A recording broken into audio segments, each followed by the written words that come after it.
So this guy was a record breaker. Was mentored by Roger Nielsen. Probably was as an all-star, one of the most underrated defensemen of his era. He played a very rugged game at 6'3", 185, and he probably had one of the best hockey names of all time. We're talking about Mr. Lorne Stackhouse. Ron Stackhouse, born Halberton, Ontario, beautiful community, on my birthday, August 26, 1949. Started his great career playing with the Peterborough Petes of the OHA. Like I said, under Roger Nielsen. And Nielsen really took his presence and honed it, and eventually led him to being drafted 18 overall by the Oakland Seals in 1969. Now, the 69-70 season, he was sent to the minors in Providence.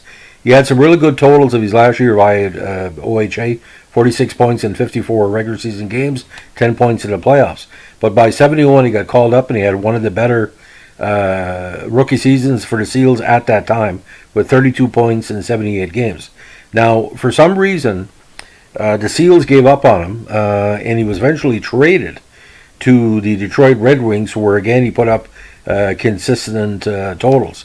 He played parts of 3 seasons in Detroit before he found himself again with one of the better offensive teams of the 1970s, the Pittsburgh Penguins.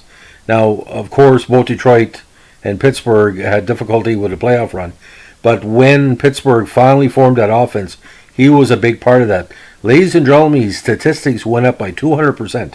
His first season with Pittsburgh, he got 60 points in 72 regular season games, including 15 goals with 8 points in the playoffs.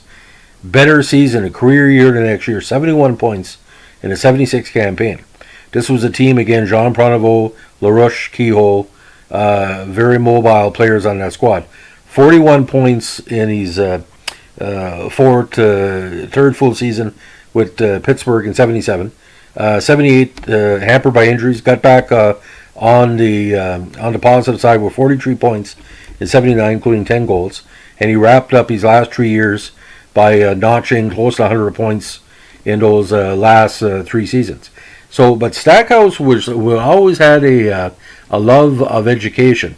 Now, he did play with the Penguins until 82, when he decided to retire from hockey, and then eventually moved back to the hometown, where he taught at his hometown's secondary school, the Highlands. And let me tell you, what he did off the ice as well, he mentored so many good kids in this part of Ontario. It's still talked about to this day, and he was, again, a role model to many.